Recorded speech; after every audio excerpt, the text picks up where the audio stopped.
Hi there, Lee Bird with Btech.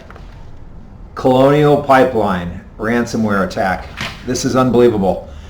You've probably seen it on the news. One of the largest pipelines in the world. It's 5,500 mile long pipeline, goes from the Gulf up the eastern seaboard of the United States, is shut down because of a ransomware attack. This was a voluntary shutdown by the Colonial Pipeline Company. This started on Friday, May 7th. They're still investigating this event. One of my favorite resources for these types of for information on these types of events is CISA, the Cybersecurity and Infrastructure Agency. They still don't have details about this event. In fact, today they announced that Colonial Pipeline hadn't even contacted them about it. When they first discovered this, they went to the FBI, and then the FBI notified CISA. So that is strange in and of itself. So what we know about it so far, it's a ransomware group called DarkSide. They've come out and said they did it. They've also issued an apology. They didn't expect that this pipeline will get shut down. All they wanted was the money. This is mind-boggling to me. And DarkSide is a ransomware as a service. So this is a business. They've set up a platform so that cyber attackers can use their tools to extort and do these ransom attacks. This is also what we call a double extortion. So DarkSide does a couple of things. They lock your systems. So in order to get access to your servers, you have to pay them this ransom to get the key. But they also, while they're in your environment infecting your systems, they take data. They steal your data.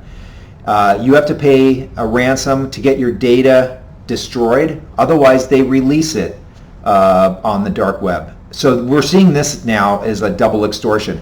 In fact, similarly, a ransomware group last week released private information on police officers from the Washington, D.C. Metropolitan Police Force because the ransom hadn't been paid. So back to the Colonial Pipeline.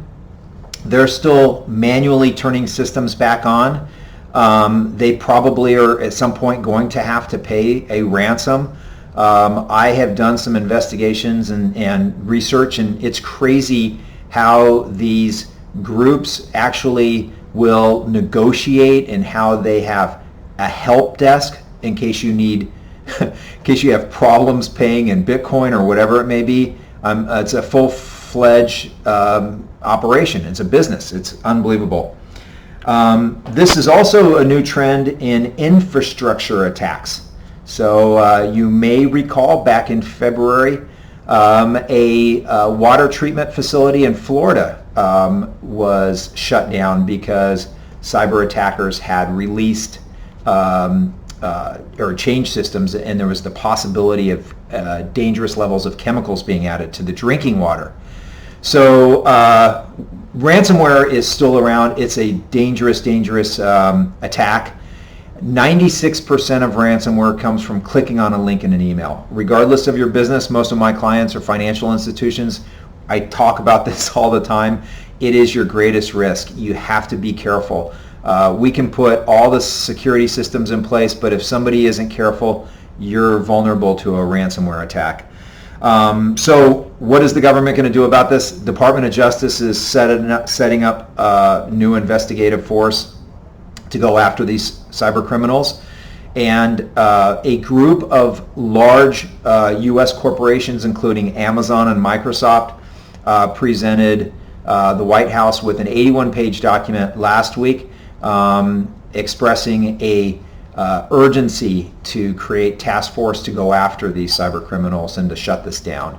But as it relates to Colonial Pipeline, this will be very incredible to see what happens. They are in the process of trying to get the systems back online, but as of today, Tuesday, May 11th, they're saying it may be the end of next week before they're back to full operations.